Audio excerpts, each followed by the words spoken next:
For this episode of Coffee with Closers, I'm sitting down with Randy Frisch. Randy is the Chief Evangelist for Content Experience and co-founder and president of Uberflip. He's a best-selling author as well as the host of Marketer's Journey podcast. Stay tuned for my conversation with Randy where he shares practical advice for marketers to think beyond content creation and focus on the overall content experience. Thanks for joining us for this episode of Coffee with Closers, where business leaders share insights on how to build businesses from the ground up and best practices for innovating in their industry.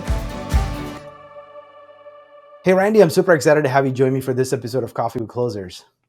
Thank you, Samuel. I'm pumped to be here. Most certainly. Well, I don't know if you know this. I met you way back in the day when you came and exhibited at Inbound Conference. I don't know. I think it was like 2015, 2017. Those were early days. I met some great people in the halls of Inbound back, going further back than that, probably even 2013 or 14. Possible. I'm thinking Possible. that really was a movement in its time. Yeah, it was the early days of HubSpot actually starting to doing the integration, right? They were kind of exploring the whole ecosystem of HubSpot integrated products. I think Uberflip was one of the early product that was integrated with HubSpot. So I remember meeting. I remember it was one of the features of Uberflip was you don't have to gate all your content. You just scroll and immediately your form fills up and it feeds right into HubSpot. You generate leads. So Absolutely. Remembering all of those feature set of Uberflip's. Yeah, HubSpot was the first integration, that we had in the map space, to your point. And I remember, early on, we sold more to small, medium businesses, which HubSpot did a great job at capturing and, the storytelling as well that they did from a content perspective with people like Marcus Sheridan, who would go around and talk about, owning this small business that was a swimming pool company and how content was able to feed in. But they were able to take that and also talk about conversion, as you said, and the nurture elements. And everyone bought into that. It's wild to see how that's also taken off and transferred into elements of what other companies like Marketo and Eloqua ended up doing. And we kind of went more that way, a little bit more upmarket with our customer base, a little bit more mid-market enterprise. But I still love HubSpot, and I love people who use HubSpot because they get shit done. Yeah, well, obviously they're $2 billion, so they did something right. Exactly. $2 billion in revenue, I think 25 billion market cap, which is crazy to believe. Amazing. It's unbelievable. So obviously every entrepreneur has an interesting story of how they overcame obstacles to become an entrepreneur. I'm sure you have something very similar to share. So you want to share with our audience a little bit about your journey of becoming an entrepreneur? Sure. First off, let's define an entrepreneur, because I don't think an entrepreneur means you start your business. I personally think it means that you own what's in front of you. And in our business at Uberflip, that's one of, built into one of our core values is this idea that everyone should be an entrepreneur simply by owning what's in front of them. So, I think it's important to say that first for anyone listening. I think when you start to take that approach with your role, the company that you're working within, or the company that you own, you start to learn how to think about the business in more of a wholesome way. Now, to answer the question, though, that I think you were hitting on is this was not my first business that I was going to run, but I was actually looking at first just for a job before I started Uberflip. I wanted to be in tech. I loved marketing. I thought people would want to hire me, but I had zero experience in technology. And everyone looked at my fancy MBA and my experience in more of a manufacturing type business. And they're like, I don't want to hire this guy. I want to hire someone who's like 10 years younger than him and, truly hacky. So I actually kind of felt forced into starting something. And, in the moment, people will ask me, what was your motivation? It was honestly to get a paycheck for myself. But very quickly, as your business takes off and as things start to roll in the right direction, it becomes way less about you, more about a combination of the people who work for you or work with you, I like to say, as well as the customers that you have. So very quickly, that paycheck becomes, of course, a benefit, but you start to realize that you're building something that's so exciting. I spent the morning today fast forwarding 10 years when we started Uberflip. And I was on a call with a really big enterprise that's evaluating purchasing us. And I was really just there. I was really just there for support. I was there as this like figurehead spokesperson. which I do a lot. But I was amazed just looking around. We had 8 other people on the call from our team, all providing different elements of support, to sell this customer, to, assure them that we would implement them properly, that we would be there for technical support, that we could handle geographic different locations. I was sitting there just being like, I am lucky to be surrounded by these people. And I think that's what being an entrepreneur is ultimately about. You get to that stage where it's not about you, it's about what you've built. Mm-hmm. And I think going back to the point that you mentioned, like especially owning what's in front of you, which is a great concept, because a lot of times I think, you become indispensable for your organization if you really own what's in front of you and you show it to the leadership that you can be trusted, right? That's a skill and that's something that you can bring as an employee, bring that entrepreneurial spirit to your role. Absolutely. And not just that. I mean, you think about it from the perspective of, well, what if you don't do what's in front of you? What happens? And some of the best, real life examples that are not in business that we can think about is, trying to push a car off the side of the road. When you have someone on all 4 wheels, that thing just moves versus just 3 people, right? There's such an exponential difference between adding that 4th person to adding a 2nd or 3rd. Same thing if, you think just trying to carry an awkward table, right? When you have balance on all 4 corners, we can move with such agility and we move with purpose. Whereas otherwise, we're trying to compensate for something that's missed, some side that gets ignored. And I think that's the way you got to look at it in terms of that ownership. If you own that piece, we succeed.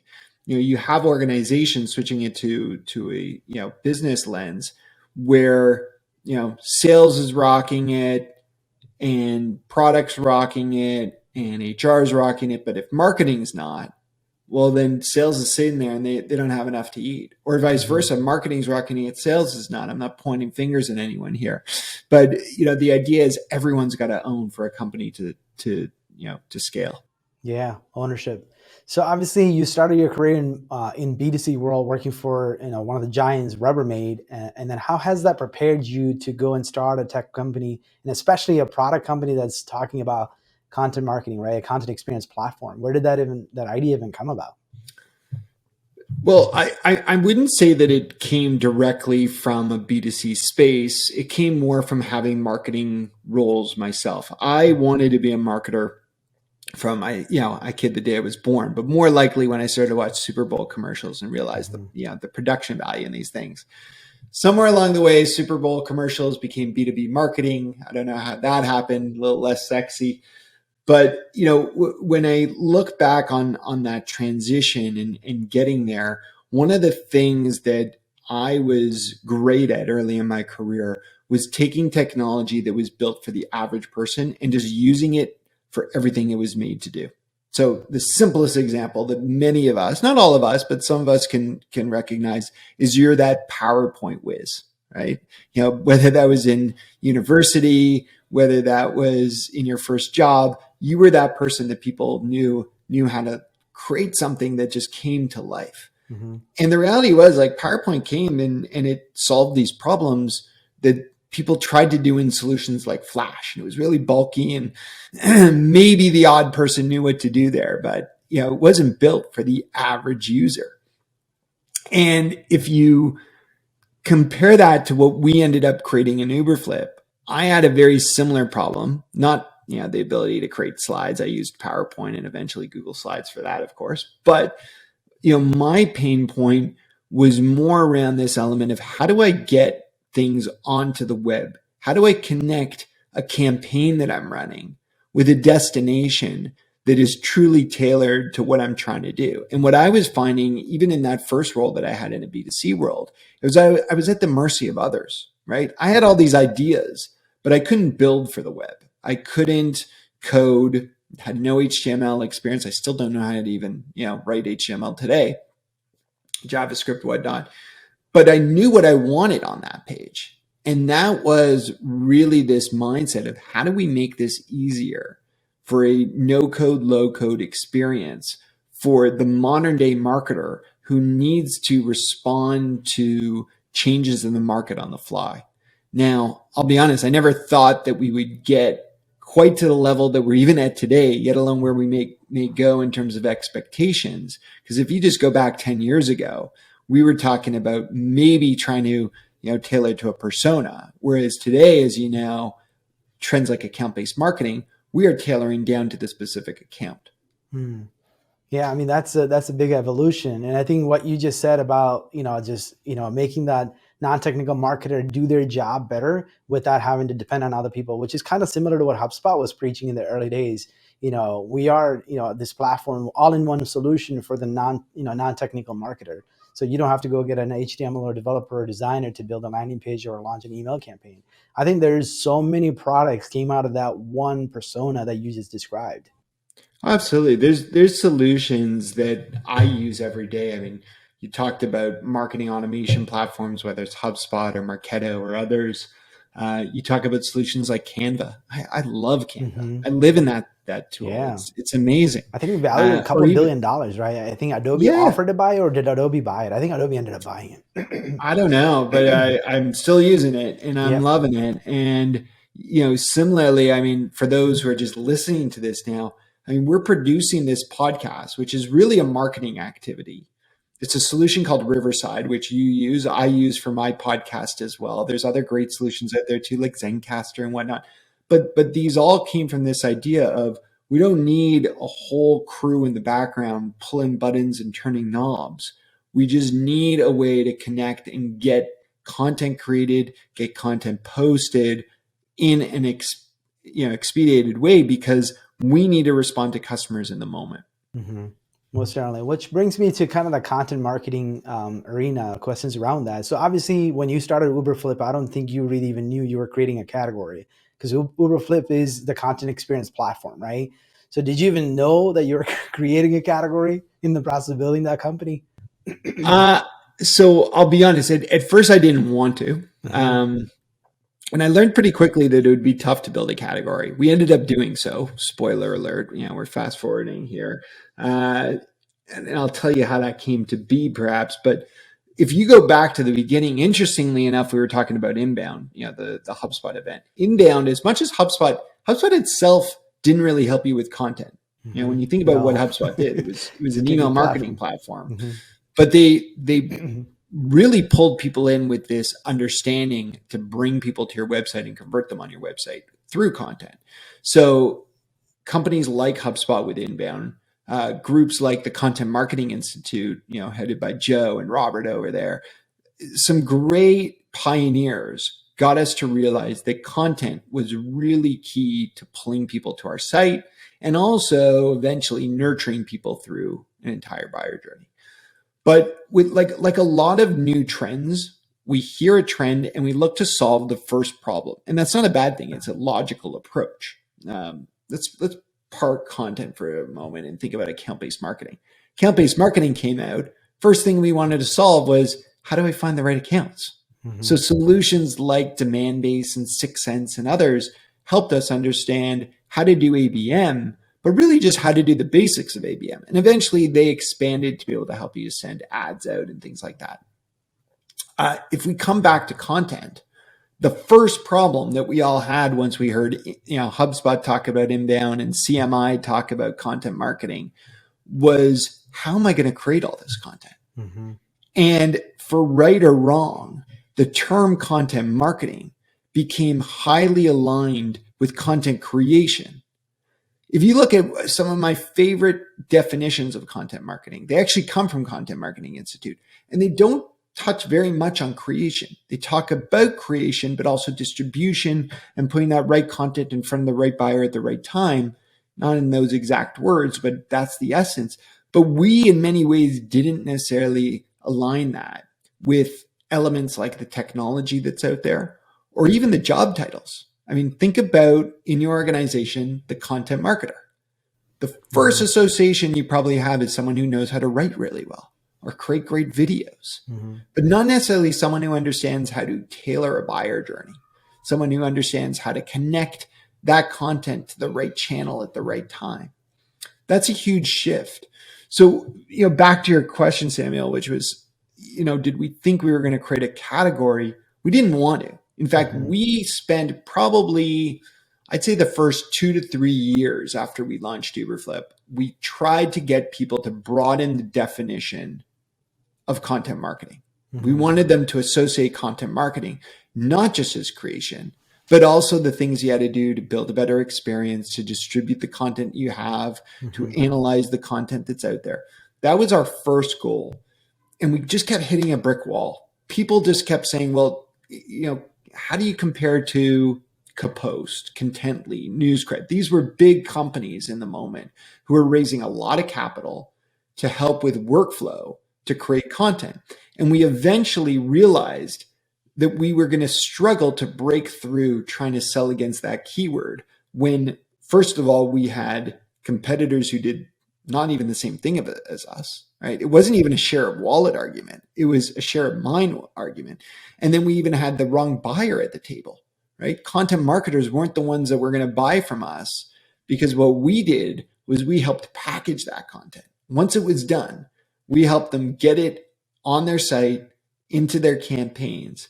So it kind of pushed us to this point of saying, we've got to think about a different way to frame what we do. So that's pretty much how this all evolved. So, and I think, there's a lot of platform that came, like you described, there's a lot of platform in the content marketing space, and, there's CMS systems and marketing automation system.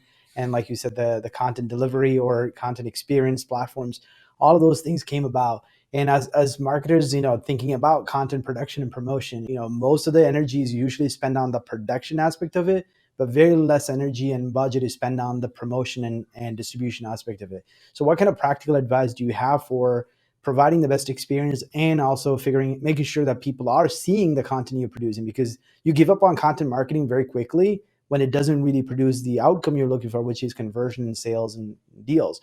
But if you don't get enough visibility and reach, then you're not going to get the outcome you're going for. So what advice do you have for those people who are struggling with that part of the content marketing equation?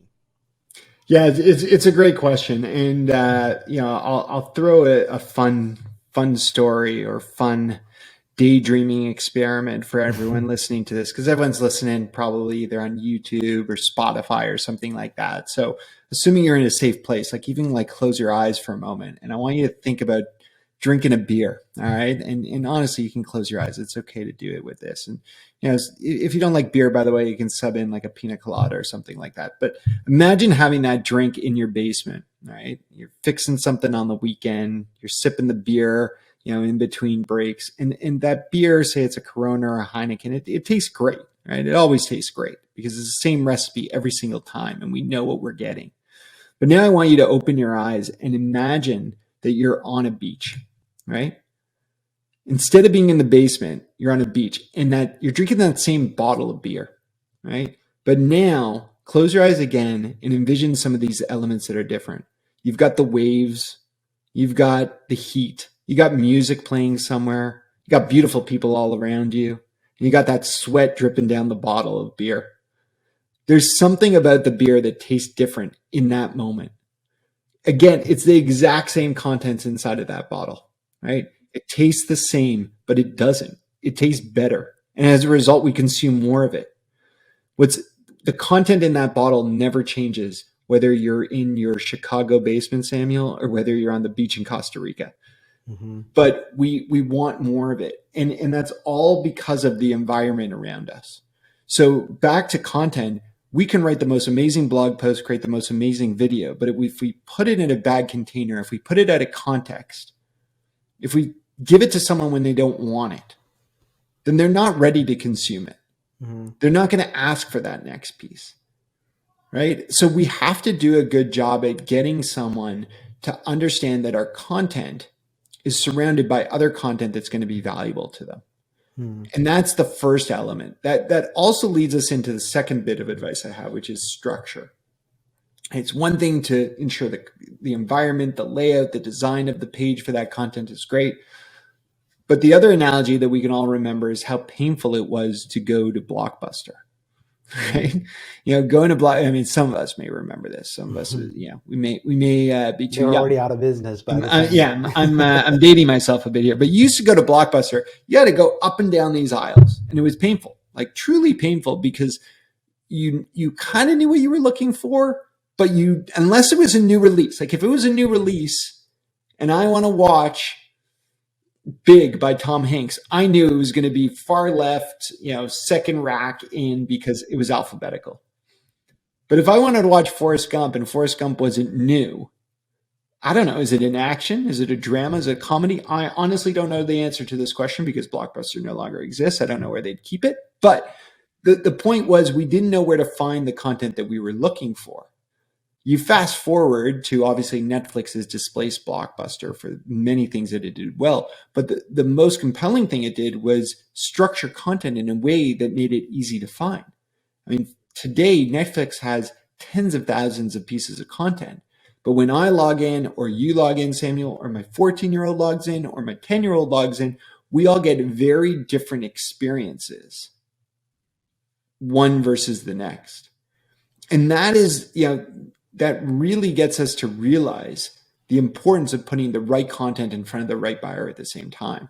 Mm-hmm. That ultimately leads to the engagement that we're all seeking, right? Mm-hmm. When we take into account the environment, the structure, we can start to focus more on engagement, which is really the responsibility of marketers and salespeople in the first place.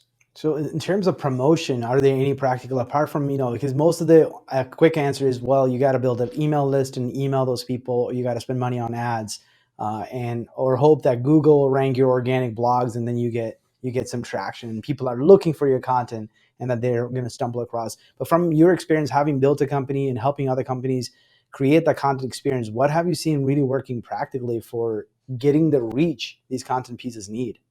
So it's a great question. And I think a lot of us get overwhelmed because we work very much in silos inside of organizations. And it's common. And even if you're sitting there saying you don't, you do. One person's responsible for our email marketing automation platform, another person for our sales automation platform, but we don't necessarily get to work with each other from a strategy, technology, and people perspective enough. So a framework that I worked on for the last few years, and it really comes first off to this idea of how are you going to market? And, this acronym of GTM, I think is one that gets thrown around in organizations so much. And it's actually a great word. I actually like it better than account-based marketing because it is more about how do we all work together to get our product, to get our service, to get our offering in front of buyers. That can also be a new product release. It can be different elements of how we go to market on a day-to-day basis.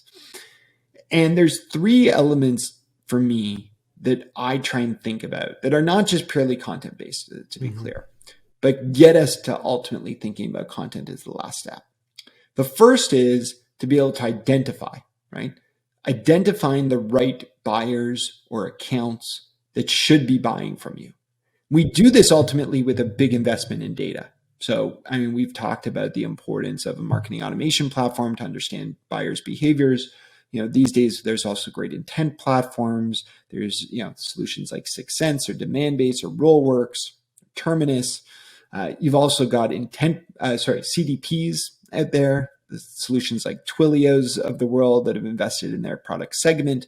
Oracle's got CX Unity. So there's no shortage of data in short, right? But that data is there to help us develop a 360 view of the customers that we should be selling to. Once we have that, that's step one. Then we get to step two. Step two, once we've identified, we have to attract. We have to pull people in. Again, we talked a little bit about this with, email marketing. Email marketing is one way in which we attract. Being honest, there's not that many ways that we attract people into our experiences. Beyond email, we've also got social. We do a lot of social posts. We've got sales outreach that happens all the time. We've got ads. We've got a little bit of things like PR, but there's not that much. Content syndication is really another form of distribution yet again, but there's not that much variety in terms of the channels that we use. But we need to use these channels as a mix. It's not one very often. It's a mix of these different digital channels that we're using to grab or attract people in. And then we get to the last piece. The last piece is to engage, right? And there's a distinction, in my opinion, between attracting someone with an email and keeping them engaged. The engagement ideally happens on your own website. on your own web properties. And there's a number of reasons that we want that. One is we can start to track your engagement because first party data allows us to do so. You're on our website. We can track that path. We can also have control over what you see next. There's a huge difference between me sending you to a video on YouTube versus a video on my site. On YouTube, I have no control over what video you see next. On my site, I don't even have to show you a video next. I can show you an ebook. I can show you an old webinar. I can show you a great blog post, or I can try and nudge you towards a product demo if the time happens to be right. I can get you on the phone with my sales team. Once we keep people on our website and we engage them with the right content, they start getting comfortable, almost like Netflix, right? You sit down on your couch, you start watching that show, it's over, you committed to getting up at 5, 4, 3, 2, 1, the next show's there, right? That's the experience that we need to emulate in our go-to-market strategy. Yeah, I mean, that's a great way to simplify the whole content marketing equation as well, right? Because you only have those core 3 areas that you need to focus on, and you can quickly point out where is our biggest weakness. Do we not know our accounts that we're trying to go after? And do we understand our persona really well, right? And then are we creating that good experience for them once they actually start consuming the content? Yeah, honestly, I love that word they use, simple, or simplify, I think you said. And I can't tell you how many people have used that. And I love that they use that word because I say to them like this framework that I use is not rocket science. It is logic because that's what we do as marketers, as salespeople. And we're all doing this. Marketers, salespeople, customer success people, we're all identifying the buyer that we want to go after. We're using a channel at our disposal and we're trying to figure out how to get them to click and engage. Believe it or not, though, so we did a cool study with Forrester back in late 2021. So it's pretty fresh when we're doing this podcast still. And we asked marketers specifically their comfort with each of those buckets. How confident were you with each of these 4 buckets? Almost 3/4, 74% of people felt like they could identify the right accounts. Right? That's because we have a lot of great tools now in place to help us understand account intent, and account engagement. From an attract perspective, I believe the number was 65%. Not bad. I mean, honestly, I don't think most marketers can even tell you which of their channels are working. So the fact that 65% felt good there, that's promising. The most concerning, though, was that last bucket, the engagement bucket. Only 11% felt that they could keep someone engaged on their website, keep them engaged after they sent an email out. And that the challenge there is what we started off talking about is that many of us don't have control over the web experience. We don't have the ability to say, I want to serve this next. And not just holistically to all of our accounts and all of our customers, but to this individual account. This is what I want to serve next. That's the type of control that we have because back to Netflix, you, me, my son, we all have different experiences. Same thing on Spotify. We all pull out and Spotify has these playlists that are made for us, right? Like mine says made for Randy. That's so cool, right? That's the experience that we have to try and create in our B2B marketing. Most certainly. And I think, one of the things that you mentioned overall, that content experience side of it, like I think when we rely heavily on just marketing automation and email alone, we're trying to dictate what the customer should be getting in an email sequence. And oftentimes we're kind of thinking on behalf of the customer. We don't know when they're going to open the email, when they're going to read. But while they're on our website, you can serve up content that's most likely be relevant to them. And it could be a case study, it could be a video testimonial, it could be another ebook or whatever resource they need to download. Or like you said, it could be a sales conversation. I think you have a lot more chance of getting them to engage and stay on the site a lot longer and possibly take that next logical step in that sales process with marketing. You're so dead on. And, you actually pointed out something that I kind of laugh at sometimes when we look at what email marketing has become. The reality with email marketing, it was built for us to be able to create this nurture. And the nurture, the beauty of it is we can do it every day, or we can try and be gaming the customer and be like, I can email you every week, but then throw you off with an extra email. That's as clever as we got, but we made customers wait. using the Netflix analogy, it's almost like the old approach of like getting a new TV show every week, right? Like Yeah. wait till next I week hated until you get that. the next episode. Yeah. No one enjoys that anymore. We want to watch the entire thing in this moment because we're ready to binge, we're ready to consume. Our buyers are the exact same way. And too often in our marketing, we're trying to drip people towards the solution that we can be for them versus give them everything they want and let them take it in at their pace. Right? If they want, as you said, to come to your website and find the next 3 episodes, let's call them episodes for now, of content that you have, why would we not give them that opportunity? So the thing is, especially with a lot of venture capital and organizations caring a lot about ROI, and marketers have a lot of pressure to actually produce revenue, ROI has become a big topic, right? We have to pinpoint. And also with the digital marketing, right? You have the ability to pinpoint which channels are actually driving traffic and conversion and engagement. You can kind of show where your money should go, right? All of that actually gives us a lot of, that gives a lot of pressure for marketers to actually perform on, provide ROI. But not everything we spend, right? Not every dollar we spend is going to immediately return into some sort of a return on investment. So how do we not get into that trap? And how do we make sure that we still need to focus on ROI, but not get into that trap and, discounting channels that you should probably still invest in, even though it may not directly correlate to a sale?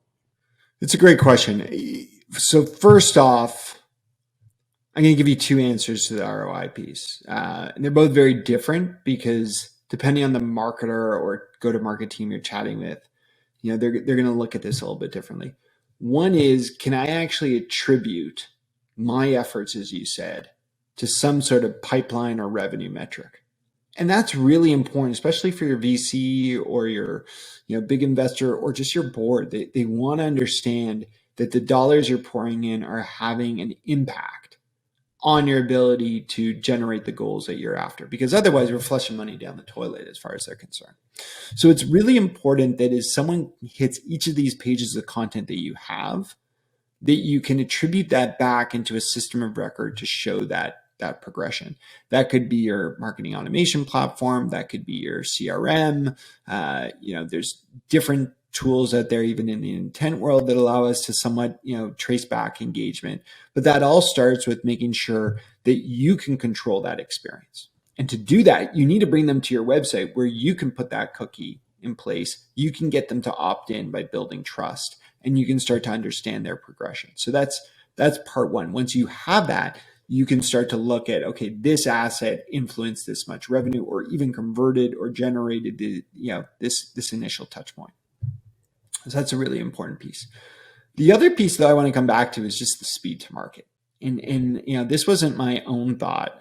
This came from our customer advisory board one time. We were sitting in a meeting and we asked a very simple question, like you did. How do you prove ROI of our platform, Uberflip? How do you prove ROI of your content experience investment? And what one of them said was so simple, and everyone ended up agreeing to this, was before it had a solution like what we provide, it would take them sometimes weeks, if not months, to get a campaign out the door. And as a result, the ROI is simply the incremental first lead they get in that 2 to 3 week period that they would have been waiting to launch otherwise. Right? Like that in itself is a huge win for so many marketers. And I think a lot of us obsess with perfecting or waiting for every detail to be perfect before we put something out. And believe me, I'm a perfectionist in that way too. But we need to balance that, and we need to have the agility to meet the market in the moment. The last 3 years have never been a bigger example of that. The pandemic changed the way we need to go to market. For so many companies, they needed to completely change their products or their service or their response levels. And those who were able to rise to say, okay, this is what we now stand for in the market. This is our content, this is our thought leadership. It's completely different now, but we are here to respond for you. They earned the trust of buyers in that moment. And yes, the pandemic's hopefully just about to be beyond us. I'm really hoping. But there's always something. I was chatting with a customer in the last couple of days, and they were talking about the Log4 attacks that were going on, and their need as a company to respond to those in moments. They couldn't wait for a web team. They couldn't wait for, some sort of agency to come in and, change all their communication. They needed to put something up in the moment because it meant developing trust. If they weren't able to tell a customer that they can overcome these threats, then the customer was going to start looking at alternatives and look at a company who was saying that they could do so. Whatever's going to be next. I mean, hopefully not, but we may have a bear market ahead of us. And in a bear market, a lot of us, again, have to change our go-to-market messaging, how we are there for our customer, what we can do for them, why they need our solution. In those moments, you need to be nimble. You need to be able to adjust how you respond to your customers. So I do have a hypothetical question before I get to a little bit personal questions about you. Sure. So obviously you've started in the B2C space. You worked for a mega, manufacturer, right, of rubber products. And you've been in the tech space, and most tech companies are much more adaptive, and they're early adopters of everything. We're talking about content marketing, technology, ABM, all those things. The SaaS companies and tech companies are much more early adopters. But imagine that you become a CMO of a well-established manufacturing company. They're stuck in 1980s, still doing trade shows, still doing cold calls, still doing sales through sales engineers, very little investment into content marketing. You become the CMO. What would your next 120 to maybe the first year look like as a content marketing CMO at a company like that? Yeah, it's a funny question. As you were asking it, I was remembering in my head my first job in that company. And I'll quickly tell this story. I mentioned I wanted to be a marketer. So I took a job, which was a field marketing representative, which I thought just meant marketing. I didn't understand what the hell that meant. I was 20. And I learned very quickly that meant that I would be going from Walmart to Walmart, actual store level. Essentially, we called ourselves glorified stock boys, pulling stock from the back and getting it on the shelves. And I remember saying to myself, this is ridiculous. I didn't go to school for this.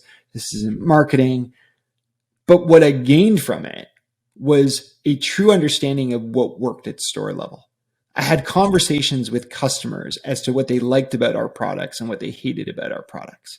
I had conversations with the people who worked in Walmart, understanding about the packaging that went out and what they liked about it and what they didn't like. I understood what packaging would get hung in certain aisles. It gave me such an understanding of the customer. So I come back to your point, Samuel, which is I think there's a lot of companies that are stuck in a in-person, non-virtual, but what they have managed to get for years is an understanding of what that customer is looking for. And there's an opportunity to take that and make that the basis for who are we going to go after? What do they care about? As I said before, identify, attract, and engage. The first step is to identify who are the buyers? What content do we need for them? Before we ultimately build that third step, which is engagement, we need to know who we're building and what we're building for them. Then we can start to figure out those right channels. So my first, I think you said first 120 days, but a large part of at least the first month or two would be really defining who my audience is. And as we know, the audience today is quite complex. There's stats from, CEB that turned into Gartner that talk about 9, 10, maybe more people who are impacting. I saw a stat the other day that 17 different people are impacting decisions inside of the average, more considered purchase B2B cycle. We need to have an understanding of all those different individuals. We're not necessarily going to create content or an experience for each of them, but we got to figure out which ones we're actually trying to win. Then we can go on a path to start creating these great experiences on a one-to-one basis. Awesome. Well, a couple of quick questions. Obviously, you accomplished a lot in your career. You've founded a tech company. You've written multiple books. You've been on a lot of conferences as keynote speaker. All of those accomplishments under your belt. Of all the things you've accomplished, what's the one thing you're super proud of? Am I allowed just to say my kids? Sure. Honestly, that's my biggest, pride. Is my kids. That's what definitely matters. The family my wife and I have built, I think is my best accomplishment. But I think a lot of us are driven to do great things for our families, and a lot of what I've been able to do professionally, some of it is for myself, but a lot of it is to provide for my family, to provide, to create pride from them towards me at the same time. So I take my motivation in different ways, but definitely my crew at home is most important. Yeah, same here. I'm a proud father of 4 kids. So sometimes you feel like you are doing it for them, but you do sacrifice a lot in the process. Sometimes even time with them. Obviously, you are a busy guy. You're trying to, you're this, senior marketing leader. You have a lot of responsibility. You're probably part of. I think you were part of boards of other companies. There's a lot of pressing priorities on you. So, of all the things that are happening, how do you prioritize and get things done? Is there any productivity hack or anything that you follow? I think it's really important to schedule everything. If you don't schedule it, it doesn't happen. And that again starts at home. If I don't schedule to be at my daughter's dance recital or to coach my son's hockey team, which I do, then I'm not going to make it because I will continue to take more and more on. So when we manage our calendars or we manage our schedules well, we make sure that we have an understanding of what we've committed to and what we're going to take on and what we can take on next. And when we have that, then we can start to push back. But I love taking more on. I don't operate well when I'm not busy. My wife can attest to that.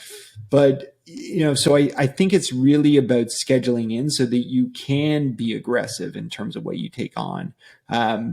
Because it's really hard to take something new on a day-to-day basis at this point, at the pace that we're at. You need to be thinking at least a week or if not a month forward. Someone told me that, show me your calendar, I'll tell you what you prioritize. That's a good point. That's a good point. So knowing what you know today, what advice would you give your younger self? I think confidence is key. People feed off of confidence. And, when you walk into a room and you know your business, it is a lot easier to be confident. So, finding what you need to be confident is so important to life, to leadership, to getting people to follow. As you hit on, we had to go out and create a category, not by choice, but we did so with confidence. We had very clear thoughts when I'd go out and I would talk about it. As you said, we created this conference that thousands of people attended out of nowhere, because we believed in this and we got other people to follow us and believe. I wrote that book with, a ton of research before I went and wrote the book so that I could be confident that, people would adopt it because it was already 50% what other people had said. I think find what you need to be confident in how you go to market. Awesome. Well, Randy, I appreciate you scheduling this on your calendar to do this interview with me. And I really enjoyed this conversation. Hopefully a lot of value will come from this to the audience that listen to this. Thank you again. Appreciate your time. Thanks for having me. This episode of Coffee with Closers is brought to you by One IMS, a leading digital marketing agency helping businesses win new customers. To request a free marketing ROI audit, please visit oneims.com. If you enjoyed this video, please share it. To make sure you never miss an episode, please subscribe.